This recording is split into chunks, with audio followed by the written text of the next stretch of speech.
বিসমিল্লাহির রহমানির রহিম।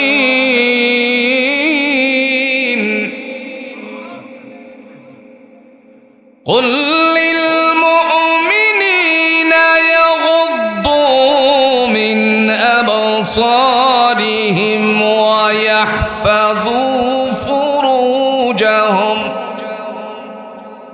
যালিকা আযকা লাহুম ইন্নাল্লাহা খাবীরুম বিমা ইয়াসনাউন।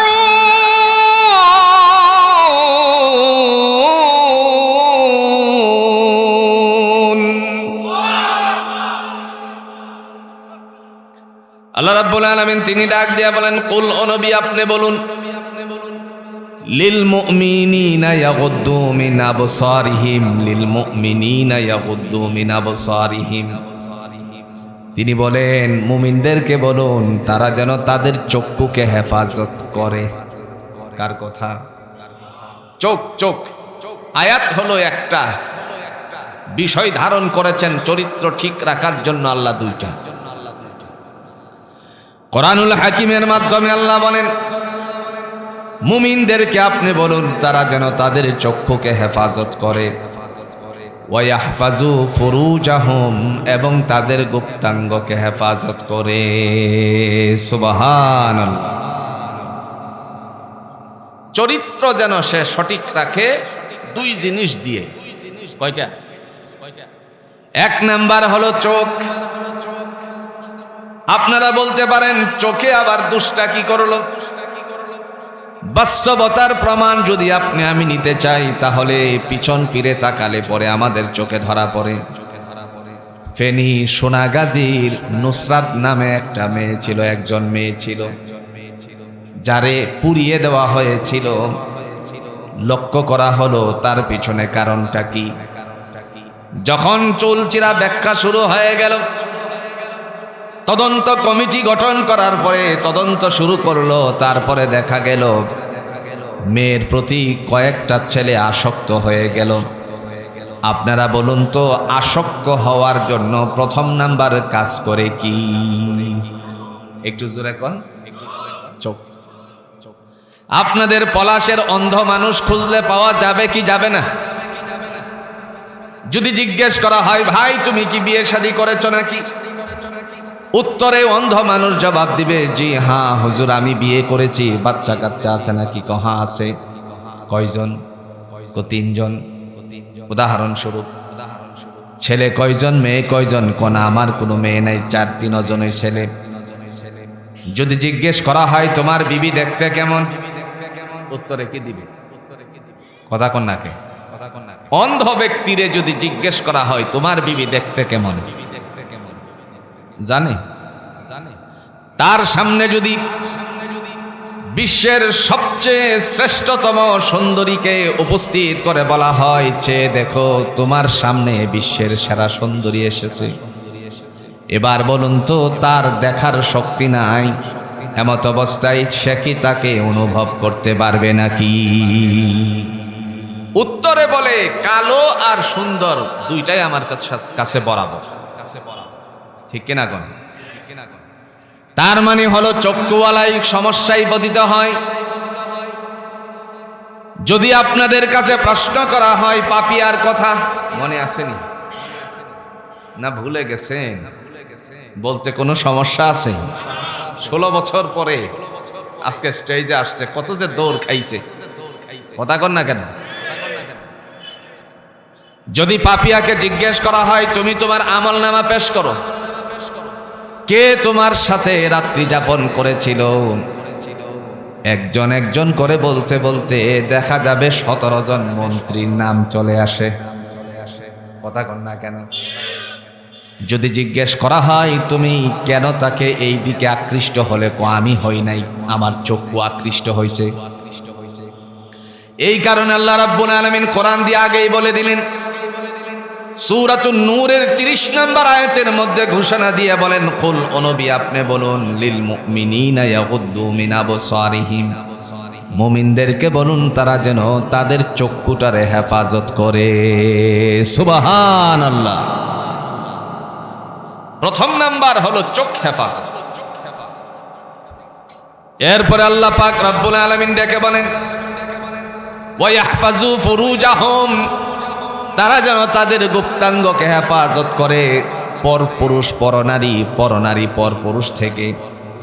আজকালে আমরা লক্ষ্য করেছি বাবা কত সুন্দর পরিবারের মধ্যে, ভদ্র পরিবারের মধ্যে বিয়ে করানোর পরে চক্ষু নষ্ট হয়ে যাওয়ার কারণে মোবাইল নামক মহামারী দিয়ে পর মহিলার সাথে সঙ্গ দেয়। এরকম পুরুষ বাংলার জমিনে আছে কিনা?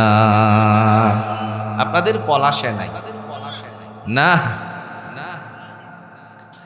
মেয়েরা নাই মনে হয় নাকি? স্বামীরে কত সুন্দর করে বিদেশ পাঠালো, বলো তুমি বিদেশে থাকো। বিদেশ থেকে কামাই রুজি রোজগার করে তার নামে অ্যাকাউন্ট করা হলো, সমস্ত পয়সাগুলো অ্যাকাউন্টে জমা করলো। দেখা গেল 2 সন্তানের জননী। এমত অবস্থায় স্কুলে যখন যায় মেয়েরে নিয়ে বা ছেলেরে নিয়ে, ওখানে গিয়ে যেন বন্ধুদের পাল্লায় পড়ে গেল। কাহারো সাথে রাতের বেলায় যেন চ্যাটিং করতে করতে তার সাথে যেন একটা সম্পর্ক হয়ে গেল। একটি পর্যায়ে দুজনকে সাক্ষাতের কথা বলল।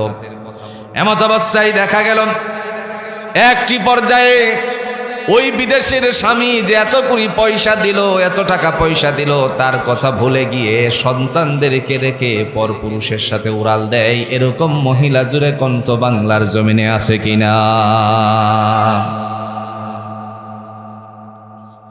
মহান আল্লাহ পাক রব্বুল আলামিন কোরআনুল হাকিম দিয়ে বলছেন, হে জগৎবাসী শোনো, তোমার চক্ষুকে আগে হেফাজত করো, পরবর্তীতে তোমার জন্য আমল সংশোধিত হবে। দুনিয়ার জমিনে আমরা যা যা করি সব লিখা হয়, হয় কি হয় না? লিখার জন্য দায়িত্বশীল ফেরেশতা আল্লাহ আমাদের কাঁধে ফিটিং দিয়েছেন। যা যা করি সবগুলো লিপিবদ্ধ করার দায়িত্ব জুড়ে বলুন চাপিয়ে দিছেন কে? 2 ফেরেশতার জুড়ে কোন নাম কি? আরেকটু যারা কনসাই পাইছেন কই? পাইছেন কই? কিরামান কাতিবিন ফেরেশতার নাম কোথায় পাইছেন? জীবন ভর শুধু শুনে গেলেন কিরামান কাতিবিন রোজা হাশরের দিন, এরকম কথা নাকি? আপনারা বলতে পারেন সূরাতুল ইনফিতারের মধ্যে এই কিরামান কাতিবিনের কথা আসছে 2 ফেরেশতার নাম। নো, কোথাও নাই। দলিল কোরআন। কিরামান কাতিবিনা ইয়ালামুনা মা তাফআলুন।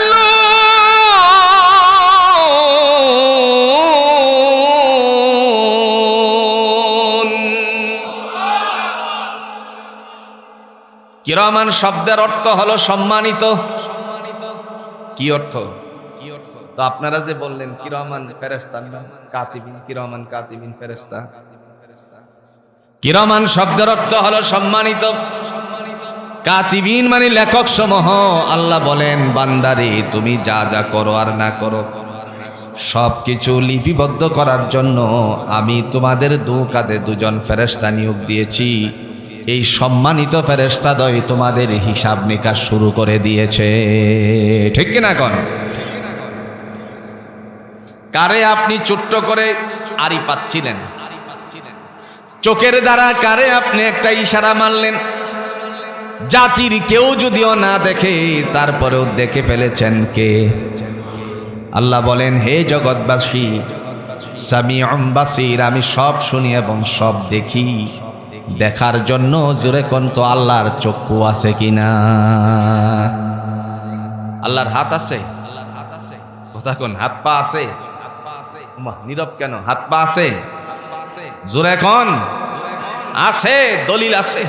কিন্তু আল্লাহর হাত, আল্লাহর চোখ, আল্লাহর নাক, আল্লাহর অস্তিত্ব নিয়ে গবেষণা করলে বিভ্রান্ত হয়ে যাবে। শুধুমাত্র এই চিন্তা করতে হবে স্রষ্টাকে নিয়ে নয়, সৃষ্টিকে নিয়ে। সুবহানাল্লাহ বলছেন।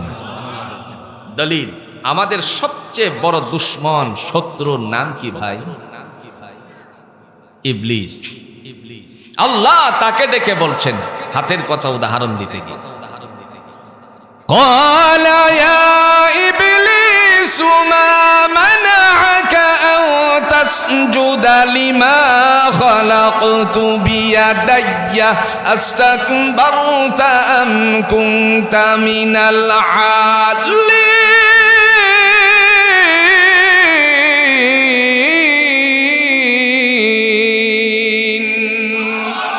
রব্বে করিম চিনি বললেন, হে ইবলিস, ওরে দুষ্ট, মা মানাআকা আন তাসজুদা লিমা খালাকতু বিয়াদাইয়া, আমি যে আদম রে স্বীয় হাতে বানালাম, স্বীয় হাতে সৃষ্টি করলাম।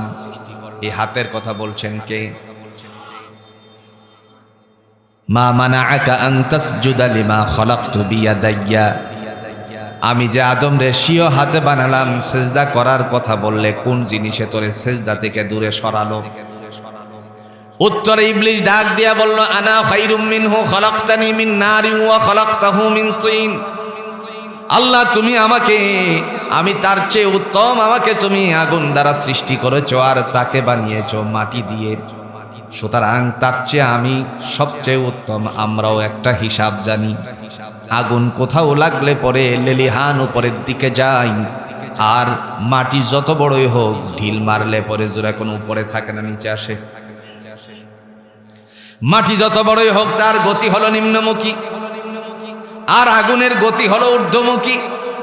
ওই কারণে আল্লাহ পাক রব্বুল আলামিন ডাক দিয়া বললেন, আমার সাথে কোনো যুক্তি চলবে না, ফখরুজ, বের হয়ে যা। জান্নাত থেকে আল্লাহ পাক রব্বুল আলামিন বের করে দিয়ে লানতের তখ্তটা কিয়ামতের পূর্ব মুহূর্ত পর্যন্ত গলায় ঝুলিয়ে দিয়েছেন ইবলিসের। এই ইবলিস মানুষের প্রকাশ্য শত্রু, জোরে বলেন ঠিক কিনা? প্রিয় ভাইয়ারা আমার, দুনিয়ার কেউ দেখে না, একটা চোখে টিপ দিল, চোখে একটা যেন ইশারা দিল। এই কারণে আল্লাহ পাক কোরআন দিয়ে বলছেন, হে জগৎবাসী শোনো, নবী আমার, আপনি মুমিনদেরকে বলে দেন, এখানে অন্য কাউকে বলা হয় না, খুব ভালো করে খেয়াল করবেন। কোরআনে সূরাতুন নূরে আল্লাহ কোনো কাফেরদেরকে বলে নাই, কোনো মুশরিকদেরকে বলে নাই, কোনো ইসলাম বিদ্বেষী মানুষদেরকে বলে নাই, শুধুমাত্র মুসলমান মায়ের ঘরের সন্তানদেরকে ডেকে বলছেন, ওরা কিভাবে চলে তোমার দেখা প্রয়োজন নাই, সুতরাং তোমার গতিটা হবে ইসলাম অনুযায়ী। কথা জুড়ে বলুন তো কার? ওরা উস্কু খুস্কু ভাবে চলবে, এদের চলার স্টাইল হবে একেবারেই শর্টকাটিং এর, আর তোমরা মুসলমান চলার স্টাইল হবে হিজাবদারির ভিতরে, শালীন পোশাকের ভিতরে। দলিল আছে না আমার কথা? সূরাতুল আহজাবের 34 নম্বর আয়াত আল্লাহ বলছেন, ওয়াকারনা ফি বুয়ুতিকুন্না ওয়ালা তাবাররাজনা তাবাররুজাল জাহিলিয়াতিল উলা।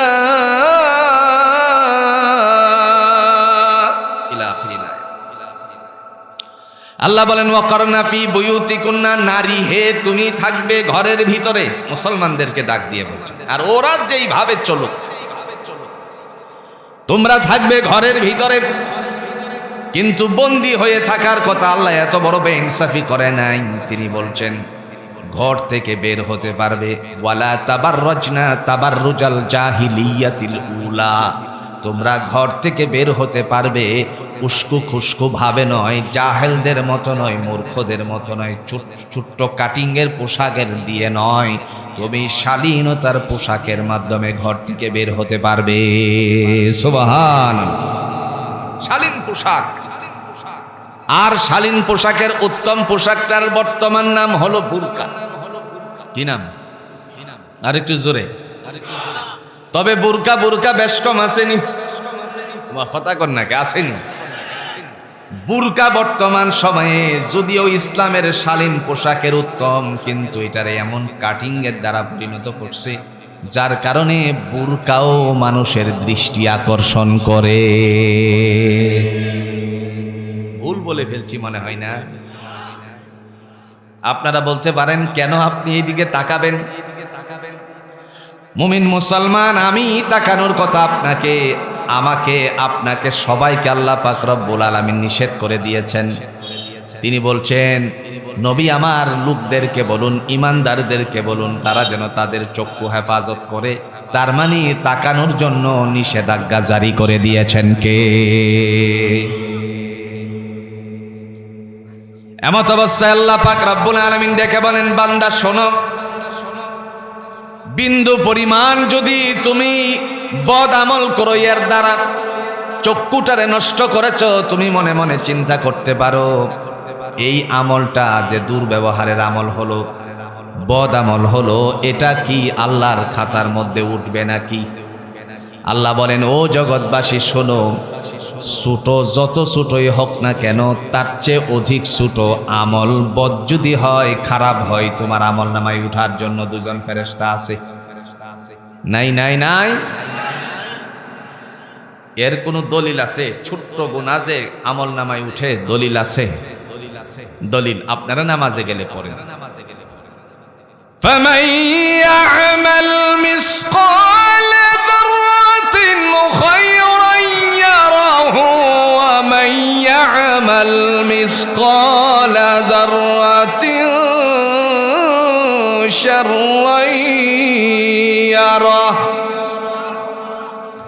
আল্লাহ বলেন, অনুপরিমাণ, জাররা পরিমাণ। এই জাররা কাকে বলে? আপনারা বলতে পারেন জাররা তো আল্লাহ কোরআন দিয়ে বলছেন জাররাতিন খায়রান ইয়ারা, ভালো যদি জাররা পরিমাণ নেক আমল যদি বান্দা করে, তার আমলনামায় লিপিবদ্ধ করা হয়। এখন জাররা কাকে বলে? এই জাররার ব্যাখ্যা করতে গিয়ে মুহাম্মদুর রাসূলুল্লাহ সাল্লাল্লাহু আলাইহি সাল্লামের বাড়িটা যেখানে ছিল, মক্কার সবচেয়ে বড় লাইব্রেরি, এই যে মাকতাবের মধ্যে আমি বহুবার ঢুকেছি জাররার ব্যাখ্যা নিতে। রাইসুল মুফাসসিরিন হযরত ইবনে আব্বাস রাদিয়াল্লাহু তাআলা আনহুর নামে একখানা তাফসীর আছে, তাফসীর ইবনে আব্বাস। তাফসীর ইবনে আব্বাসের হাশিয়াতে উল্লেখ করা, টিকার মধ্যে উল্লেখ করা আছে, জাররার ব্যাখ্যা করতে গিয়ে তিনি বলছেন অণু। এখন জাররাও বুঝলাম না, অণুও বুঝলাম না। এটাকে বোঝানোর জন্য আল্লাহর বান্দা আরেকটা কথা বলছেন, সরিষা দানা পরিমাণ যদি কেউ বদামল করে, আল্লাহ তার আমল নামার মধ্যে নেক আমল করলে উঠাইয়া দেন। সুবহানাল্লাহ। কতটুকু দানা? একটু জোরে এখন, কতটুকু দানা পরিমাণ? সরিষা। জাররারে ব্যাখ্যা করতে গিয়ে বলছেন সরিষা দানা পরিমাণ যদি ভালো এবং মন্দ কাজ করে আমল নামায় উঠানো। এমত অবস্থায় আল্লামা সুদ্দী রাহমাতুল্লাহ আলাইহি বৈশিষ্ট্য ঐতিহাসিক বান্দা, তিনি লেখেন জাররার ব্যাখ্যা করতে গিয়ে আল্লাহর বান্দা বলেন সরিষা দানা, একটু সহজ করে বলছি, সরিষা দানারে যদি ঘাসের মধ্যে 1000 মানুষ বসা থাকে, ওই ঘাসের মধ্যে আমি যদি ফিকে মারি, জোরে কোন তো সরিষা দানাটা আপনারা খুঁজে পাবেন নাকি? ঘাসের মধ্যে ফিকে মারলাম, 1000 মানুষ বসা, খোঁজা একেবারেই খোঁজাখুঁজি শুরু হয়ে গেল, কিন্তু পাওয়া বড় কঠিন কিনা। এই অবস্থায় ডেকে বলা হলো, সরিষা দানারে যদি 70 ভাগের একটা ভাগ করা হয়, খণ্ড করা হয়, 70 খণ্ডের এক খণ্ডের নাম হলো জাররা। আল্লাহ পাক ডেকে বলেন, নবী আমার, ওয়ামা আদরাকা মা ইল্লিয়ুন, নবী গো, ইল্লিয়ুন সম্পর্কে আপনি কিছু জানেন? আল্লাহ বললেন, প্রশ্ন করেছেন আল্লাহ, উত্তরও দিছেন আল্লাহ। উত্তর দিতে গিয়ে তিনি বলেন কিতাবুম মারকুম, এটা হলো হিসাবের খাতা। আল্লাহর কাছে খাতা আছে। আপনার সন্তানকে স্কুলে পাঠানোর সময় মেয়ে বলল, ছেলে বলল যে বাবা আমার খাতা শেষ হয়ে গেছে, একটা খাতা কিনে দেন, পয়সা দেন। সন্তানরে আপনি খাতা দিতে পারেন কিনে? আল্লাহর কাছেও জুড়ে বলুন তো খাতা আছে কিনা? খাতা খাতা, এটা দুনিয়ার কথা নয়, এটা আল্লাহর কথা। কিতাবুম মারকুম, এটা হলো হিসাবের খাতা। মহান আল্লাহ পাক রব্বুল আলামিন দেখে বলেন, বান্দারে তোমার হিসাব নিকাশ যার মধ্যে লিপিবদ্ধ, ওয়া কুল্লু সগীরিন ওয়া কাবীরিন মুস্তাতর, ছোট বড় যত কিছু তুমি আমল করেছো, ভালো হোক মন্দ হোক সবগুলো আমার হিসাবের খাতার মধ্যে আমি আল্লাহ উল্লেখ করে দিয়েছি। কে করছে?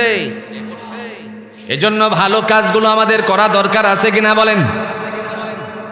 যদি ভালো কাজ আমরা করতে পারি, মহান আল্লাহ পাক রব্বুল আলামিন দেখে বলেন, বান্দারে তোমার সন্তানগুলোকে আদর্শ শিক্ষা দান করো।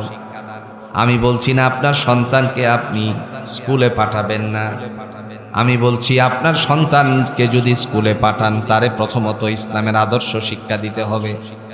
আজ পিতা মাতার শৈথিল্যতার কারণে সন্তানগুলি নষ্ট হওয়ার পথে, এরকম পরিবার জুড়ে কণ্ঠ পলাশ খুঁজলে পাওয়া যাবে কিনা? একটা উদাহরণ দিলে সহজ হয়ে যাবে। আগের সময় ছিল ফুরকানিয়া মক্তবরে জোরদার করা, এমন কোন পরিবার ছিল না বাচ্চারে সকালবেলায় ঘুম থেকে উঠিয়ে মক্তবে যে না পাঠাইত। এখন এমনই শৈথিল্যতা প্রকাশিত হচ্ছে, মা এবং বাবা দেখেন এক পরিবারের মোবাইল হলো 10টা, সংখ্যা পরিবারের মাত্র 5 জন 6 জন। মোবাইল কয়টা? আমি কি ভুল বলছি? পরিবারের সংখ্যা যদি হয় 3 জন, মোবাইল আছে 6টা, আসেনি 6টা। মা সে সোফায় বসে বসে যেন কি দেখতেছে, ফেসবুক শরীফ। নাম কি? কথা কন না কে? নাম কি? মহামারী ফেসবুক। ছেলে মোবাইলে দেখতেছে T20 খেলা, মনে হয় নাই? কথা কন না কে? নাই। বাপে অফিস থেকে এসে তিনিও ফেসবুক মহামারীর মধ্যে নেমে গেছে। এই যে একটা অবস্থা তৈরি হলো, আর বাপ যদি বিদেশ থাকে তাহলে ঘরে বসে বসে ফেসবুক টিপতে টিপতে রাত বাজায় 2টা। আরো টিকটক নামে মহামারী আসছে, মজা মজা দেখতে দেখতে শেষ পর্যন্ত রাত 2টা বেজে গেছে। এরপরে ঘুমিয়ে গেল। সকালের ফজরের আজান কোন দিক দিয়ে চলে গেল তার কানে পড়ল না।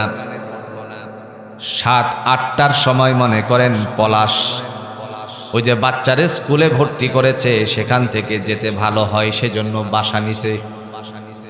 একটু বাড়িটা দূরে থাকার কারণে শাশুড়িকে বলল, আমার ছেলেটা ভালো মানুষ হোক, আম্মা আপনি চান কিনা? কহা চাই। তাহলে আমাকে পলাশ একেবারে থানা লেভেলে চলে যেতে হবে, কাছাকাছি স্কুলের। শাশুড়ি নাই, শ্বশুরও নাই, একা একা সংসার জীবন। বিদেশ আসে হলো স্বামী, তারে তাগিদ করার মতন পিছন থেকে কেউ নাই। এই কারণে আল্লাহর বান্দি কয়টায় ঘুমায় কয়টায় জাগে কেউ বুঝেও না, দেখেও না। সকাল বেলায় ঘুম থেকে ওঠার কথা ছিল, উঠল 8টায়। বলুন তো 8টার সময় ঘুম থেকে উঠে কি সন্তান রে মক্তব বা ফুরকানিয়াতে পাঠাতে পারবে নাকি? কি হালত হচ্ছে আমার বোনদের। ও আমার বোনেরা, আপনারা অনেকে এসেছেন দুনিয়ার জমিনে সন্তান রে কোরআন পড়াবেন, ইহ জগতে লাভ হবে, পর জগতে লাভ হবে। নবী আরবি সাল্লাল্লাহু আলাইহি ওয়াসাল্লাম তিনি বলছেন, ইউকালু লি সাহিবিল কুরআন ইকরা ওয়ারতাকি ওয়ারাতিল কামা কুনতা তুরাতিলু ফিদ দুনিয়া ফা ইন্না মানজিলাকা ইনদা আখিরি আয়াতিন তাকরাউহা। আল্লাহর নবী ঘোষণা দেন, ময়দানে হাসরে আল্লাহ বলবেন, হে কোরআনের পরিবারেরা, ইকরা ওয়ারতাকি ওয়ারাতিল কামা কুনতা তুরাতিলু ফিদ দুনিয়া, তুমি এমনি ভাবে কোরআন পড়ো যেমনি ভাবে কোরআন দুনিয়াতে পড়েছিলে। ফা ইন্না মানজিলাকা ইনদা আখিরি আয়াতিন তাকরাউহা, যেখানে গিয়ে শেষ করা হবে সেখানে আল্লাহর পক্ষ থেকে তার জন্য একটা সিংহাসনের বন্দোবস্ত করে দেওয়া হবে। এজন্য সন্তানকে কোরআন পড়াবেন তো, একটু জোরে কন্যা পড়াবেন তো। আর যদি আপনার মেয়েদেরকে পারেন, এই যে মিফতাহুল উলুম মহিলা মাদ্রাসায় দেন, লাভ কি? ইহ জগৎ পর জগৎ আপনার কল্যাণ হবে। এই কথা চিন্তা করা লাগবে না। মেয়েটারে কোথায় বিয়ে দিব? দেখেন, এখন আর মানুষের দৃষ্টিভঙ্গি পয়সার দিকে নয়, এখন এর দৃষ্টিভঙ্গি হচ্ছে একজন সতী নারী ঘরে উঠানো। কথা কন না কেন? সতী নারী খুঁজতে খুঁজতে বড় বড় ডাক্তারদের সাথে আমি কথা বলেছি, আবার অনেক বড় ব্যবসায়ীরা তারা চিন্তা করে ঘরওয়ালি যাকে নিব সে যেন হয়, আমি যেই আসি আমার ঘরের বউ যেন হয় ভালো, সে যেন হয় পর্দানিসীন। আপনারা কোন চাই? আপনাদের এই মিফতাহুল উলুম মহিলা মাদ্রাসার মেয়েরা আসার সময় কাপড় টাপড় ঠিক আছে কিনা, বোরকা আছে কিনা, খুব ভালো করে মনে হয় তাদেরকে দেখা যায়। কথা কোন দেখা যায় এরকম করে? স্বাভাবিক দৃষ্টিভঙ্গি যেটা দিয়ে হয় সেখানে সেটা হয় না। তারা পর্দা পুশিদার সাথে মাদ্রাসায় আসে এবং বাসায় যায়, ঠিক না বেঠিক? সাইয়্যিদুল মুরসালিন আহমদ মুস্তাফা সাল্লাল্লাহু আলাইহি সাল্লাম বলেন, নারী 4 কাজ করলে জান্নাতি। কয় কাজ? 4 কাজ করলে জান্নাতে চলে যাবে সোজা। প্রথম নাম্বার কাজ রাসূল বলেছেন, আল মারআত ইজা সাল্লাত খামসাহা, মহিলা যদি 4 কাজের প্রথমটা করে, 5 ওয়াক্ত নামাজ ঠিকমতো আদায় করে, আল্লাহ পাক বলেন এরা জান্নাতের বাসিন্দা। সুবহানাল্লাহ। এখন প্রশ্ন হলো, এরা কেন নামাজ পড়বে? এরা কেন আল্লাহর পায়ে সেজদা করবে? আল্লাহ তার রাসূলকে বলে দিলেন, আপনি বলে দিন। সূরাতুজ জুমারের 11 নম্বর আয়াতের দলিল, কুল ইন্নী উমিরতু আন আ'বুদাল্লাহা মুখলিসান লাহুদ।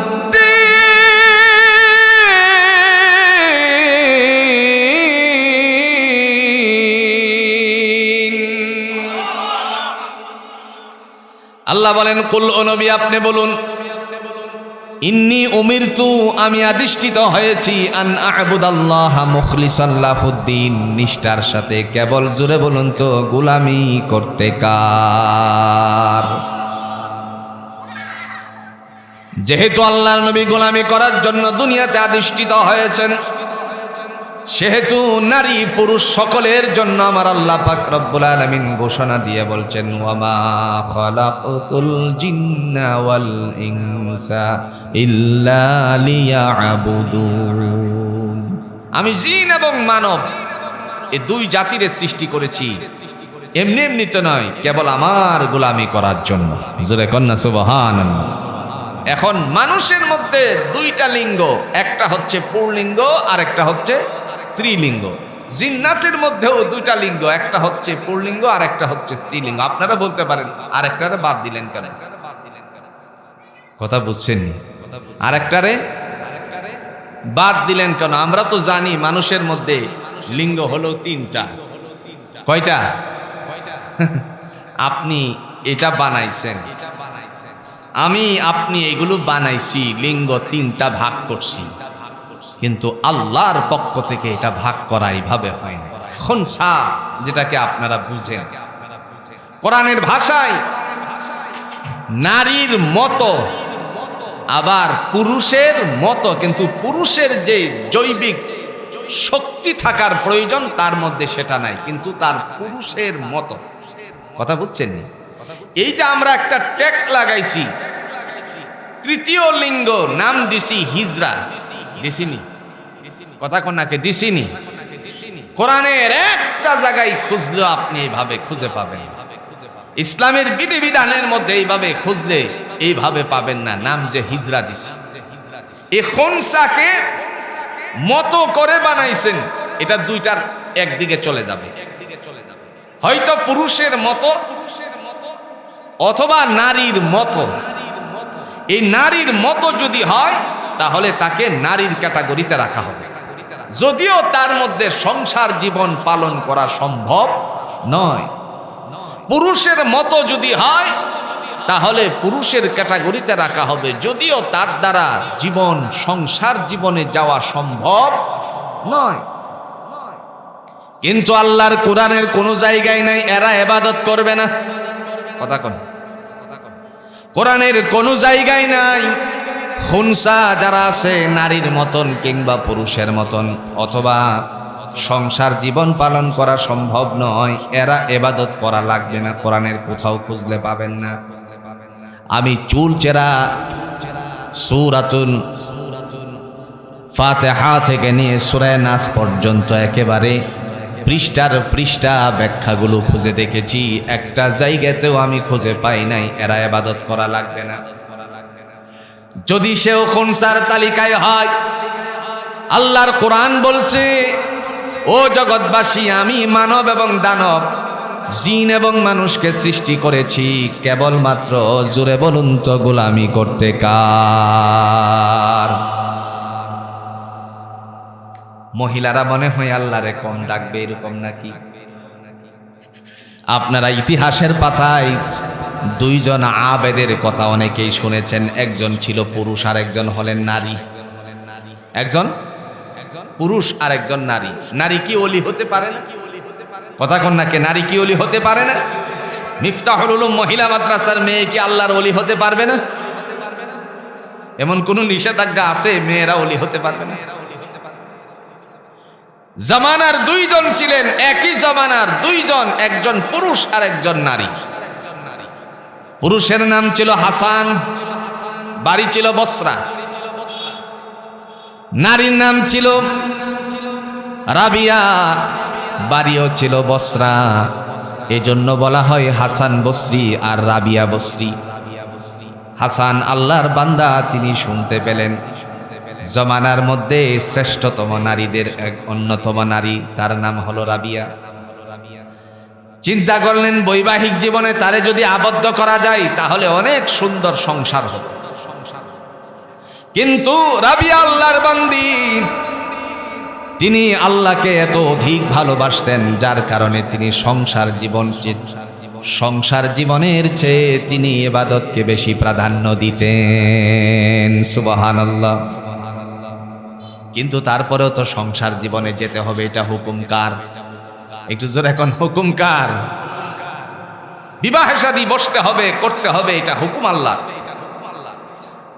জামানার ওলি আল্লাহর বান্দা হাসান, তিনি চিন্তা করলেন, হাসান বসরি রাহমাতুল্লাহি আলাইহি একটা চিঠি লিখলেন। চিঠির মধ্যে উল্লেখ ছিল, জামানার বসরা নগরের ও রাবিয়া, শুনেছি আপনি আল্লাহর দিকে মুতাওয়াজ্জু, আপনি বিবাহ শাদীতে আবদ্ধ হওয়ার জন্য পাত্র খুঁজছেন। আমি যদি আপনার কাছে শুভনীয় মনে হয় তাহলে আমি আপনাকে বিবাহ করতে চাই। ওই সময় রাবিয়া বসরি ডাক দিয়া বলে, দূতকে অপর পৃষ্ঠায় লিখে দিলেন। জামানার সেই হাসান বসরি আল্লাহর বান্দা, আপনি অনেক আমলের দিক থেকে উত্তীর্ণ শুনেছি, একটা জবাব যদি দিতে পারেন তাহলে আমি আপনার বিবাহের প্রস্তাবে রাজি আছি। সুবহানাল্লাহ। প্রশ্ন করলেন, আমার মৃত্যুর সময়ে আমার নবী ঘোষণা দিয়ে গেছেন, মান ক্বালা আখিরি কালামিহি লা ইলাহা ইল্লাল্লাহু দাখালাল জান্নাহ। মৃত্যুর সময় যদি কাহারো কালিমা নসিব হয় তারে জান্নাত দান করবেন আল্লাহ, জান্নাতে প্রবেশ করাবে। ও হাসান বসরি, আপনি লিখে দেন আমার মৃত্যুর সময় কি কালিমা নসিব হবে কিনা, যদি উত্তর দিতে পারেন তাহলে আপনার কাছে বিবাহের প্রস্তাবে রাজি আছি। সুবহানাল্লাহ বলতেন না? তিনি অপর পৃষ্ঠায় মানে এর পিছনে লিখে দিলেন, ওয়াল্লাহু আলাম। এই সম্পর্কে কেবল জোরে বলুন তো জানে কে? আল্লাহ জানে, আমি কি জানি। আবার দূতের মাধ্যমে মানে ঘটকের মাধ্যমে পাঠালো। ঘটক যাওয়ার পর মুস্কি হেসে বললেন, তুমি জানো না। আসলে কেউ জানে ভাই? কথা কন নাকি? মৃত্যুর সময় ঈমান নসিব হবে এটা কেউ জানে? মিশকাতের হাদিস বাবু তাকদীরে উল্লেখ করা হয়েছে, সারা জীবন নেক আমল করবে। এই যে আপনাদের মিফতাহুল উলুম মহিলা মাদ্রাসা মিশকাত পর্যন্ত আগামীতে দাওরা হাদিস খোলা হবে, হুজুর আমাকে ব্যক্ত করেছেন। মিশকাতের বাবু তাকদীর অধ্যায়ের মধ্যে নবী আরবি সাল্লাল্লাহু আলাইহি ওয়াসাল্লাম সাহাবীদেরকে নিয়ে যখন তালিম করছিলেন, হঠাৎ করে বললেন, সারা জীবন নেক আমল করবে, মৃত্যুর সময় সে বেঈমান হয়ে মারা যাবে। অথবা সারা জীবন কোনো ভালো আমলই তার ছিল না, মৃত্যুর আগে এমন কিছু ভালো কাজ করবে, আল্লাহ তার উপর সন্তুষ্ট হয়ে গিয়ে রহমতের দ্বারা বান্দারে জান্নাত দান করে দিবেন। সাহাবীগণ বললেন, বেদুইন। বেদুইন কাকে বলা হয়? গ্রাম্য সাহাবী। গ্রামের মানুষ আছে না, কথা কন না, কে আছে না গ্রামের মানুষ? মাঝে মধ্যে খুব পাওয়ারফুল, স্পৃহা আছে তার। বলেন, ইয়া রাসূলুল্লাহ, তাহলে এত কষ্ট করার প্রয়োজনীয়তা কি? আপনি বললেন সারা জীবন আমল করবেন, মৃত্যুর সময় ঈমান হারা হয়ে মারা যাবে, এত কষ্টের প্রয়োজন কি? নবীজি বললেন, তুমি কি জানো তুমি মৃত্যুর সময় ঈমান নিয়ে যেতে পারবে কোনা? জানি না। এ কথা জানো কি তোমার মৃত্যুর সময় ঈমান হারা হয়ে মারা যাবে? তাও জানি না। রাসূল বললেন, কোরআনের দৃষ্টিভঙ্গি দিয়ে, ওয়াতাওয়াক্কালু আলাল্লাহিল মুমিনিন, মুমিনের ভরসা হবে, জোরে বলুন তো কার উপরে? দুইটার একটাও জানো না, আল্লাহর উপর ভরসা করে কাজ চালিয়ে দাও, আল্লাহ তোমাকে হেফাজত করবে। এই অবস্থায় জামানার সেই রাবিয়া বসরি লিখে দিলেন, ও হাসান বসরি, আল্লাহর বান্দা, প্রথম উত্তর দিতে পারলেন না, কোনো সমস্যা নাই, দ্বিতীয় উত্তর দিতে পারলে আমি আপনার বৈবাহিক জীবনে আবদ্ধ হতে রাজি। দ্বিতীয় উত্তরটা কি? প্রশ্ন করলেন, আমি যখন মারা যাব, মারা যাওয়ার পরে লোকেরা আমার জন্য প্রস্তুতি নিবে, কাফন ছড়াবে, জানাজা কমপ্লিট করে আমার জন্য যখন তারা কবরের দিকে নিয়ে যাবে, কবরে যখন রাখবে, রাখার সময় আমার জন্য আল্লাহ পাক রব্বুল আলামিনের পক্ষ থেকে কবরের মধ্যে জান্নাতের একটা গালিচা দিবে কিনা বলো? যদি উত্তর দিতে পারো, তাহলে আমি তোমার বিবাহের প্রস্তাবে রাজি আছি। তিনিও তো মহিলা, কথা কোন ঠিক কিনা? আর আমার দেশের হলে পরে বলতো, এত বুজুর্গির বাত নাই, কথা কোন না কেন? এত বুজুর্গির স্মার্ট হতে হবে, স্মার্ট। আর কেমন স্মার্ট হতে হবে দেখেন, চুল থাকবে একদিকে হালানো, এটা তো স্মার্টই নাকি? রাস্তা দিয়ে বাইক চালানোর সময় ওই যে সাইলেন্সারের পাইপটা যেটা, এটার ভিতর থেকে ওই ছোট্টটারে চিকনটারে খুলে ফেলবে, যাতে করে ভট ভট শব্দ হয়, আর বাহিরের লোকেরা যেন গোষ্ঠী শুদ্ধা গালি দেয়। এরকম এলাকাতে মনে হয় আপনাদের পলাশে নাই। এই রে স্মার্ট আছে, আছে। এরপরে বাইক চালানোর সময় একবার এমনি আসেনি, বাপরে বাপেরে একেবারে অস্থির করে ফেলছে, আব্বা নতুন বাইক আসছে, এবার নাম কি? কথা কন, হ্যাঁ, এই যে নতুন একটা আসছে, লাইন ধরছে, দেড়শো বলে টাকা নাই, হ্যাঁ, কি জানি রয়্যাল, এই যে কি জানি নাম, রয়্যাল এনফিল্ড। হাই হাই, দেশে বলে টাকা নাই। আপনার ওই যে কি বলে ওইটাকে, এই বিভিন্ন মাল নেওয়ার জন্য ট্রাকে যেভাবে লাইন ধরছে, বাপেরে এমন করে কাবু করছে, আব্বা যদি এই রয়্যাল এই মোটর সাইকেল আমারে না দেন, তাইলে আমি একটা মাত্র আপনার ছেলে, এটারে আড়াইবেন। বাপে এই কথা শুনে দূর যা, তুই এখান থেকে, হারাইলে তোর মতন পোলা আমার দরকার নাই। মা কই পায়ে ধরে রাতের বেলায়, ওগো এক কাক তেল পরে গেলে সব শেষ, আমার একটা মাত্র ছেলে, আপনার এই সম্পত্তি কারে দিবেন? আপনি না থাকলে হেই তো মালিক, দয়া করে আপনি মোটর সাইকেলটা কিনে দেন। লাইনে গিয়ে দাঁড়াইছে, মোটর সাইকেল নিয়ে আসার সময় 3.5 লাখ 5 লাখ টাকার 4.5 লাখ টাকার মোটর সাইকেল, জানি না কত দাম, নিয়ে আসার সময় সে এমন ভাবসাব হয়েছে, এই ভাবসাব দেখাইতে গিয়ে আরেকবার ট্রাকের তলে গেছে। কেল চানালিন লোক নাই, কথা কন না কে নাই? স্মার্ট হতে হবে। স্মার্ট দেখে, পয়সা দেখে বিয়ে দিল মেয়েরে। এখন রাত 2টা বাজে, ছেলে আসে বাসায়, আর বউ বসে আছে তার জন্য। বাসায় যাও আসছে, কিন্তু কথাবার্তার কোনো মিল জিল নেই। আমার কথা মনে হয় বুঝাতে পারতেছি না। কথাবার্তার কি নাই? মিল নাই। না, এখন তো বুঝছেন, এখন বুঝছেন কিনা? মিল জিল যে নাই গে, এটার কথা। বাবার কাছে যেন টয়লেটে গিয়ে মেসেজ করে, আব্বা স্মার্ট আমি চেয়েছিলাম, আপনি এমন স্মার্ট দিলেন, এখন আমারে যেন ক্ষেত থেকে কি বলে আমি যেন অস্থির হয়ে গেছি। আছে কিনা? কিন্তু আপনারা মিফতাহুল উলুম মহিলা মাদ্রাসার একটা মেয়েরে যখন বিবাহ করাবেন, মেয়ে তাকিয়ে থাকবে স্বামী আজানের ধ্বনি উচ্চারিত হওয়ার পরে সে কি আল্লাহর ঘরে যায় কি যায় না। কথা কন না কেন? নিজেও ইবাদত করে আল্লাহর, এই মেয়েটাও চাই স্বামীও যেন আল্লাহর জন্য নিবেদিত হয়ে যায়। জামানার অলিকে লিখে দিলেন, আপনি বলেন আমার কবরের মধ্যে জান্নাতি গালিচা দেওয়া হবে কিনা? তিনি মুস্কি হেসে বললেন, সর্বনাশ, কারে আমি ঘটক পাঠাই, কার জন্য ঘটক পাঠাই? এখন লিখতে তো হবে। লেখলেন, বল্লাহ আল্লাহ ভালো, একটু জোরে কোন, আল্লাহ ভালো জানে। এবার যখন আবারও ঘটক গেল, নিচে আবার একটি প্রশ্ন লিখে দিলেন, ও জামানার ওয়ালি।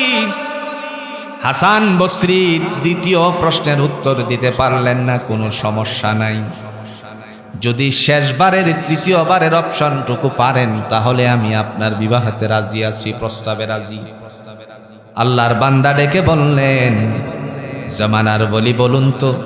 বান্দি লিখে দিলেন, যখন মালাকুল মউত আজরাইল উপস্থিত হয়ে যান কবজ করবে, কবরে রাখার পরে মহান আল্লাহ আমাকে ঘুম পাড়িয়ে দিবেন, আর এমত অবস্থায় হাসরের মাঠে উপস্থিত হওয়ার জন্য যখন সিংহাটা ফুৎকার দেওয়া হবে, ওই সময় সবাই উপস্থিত হয়ে যাব।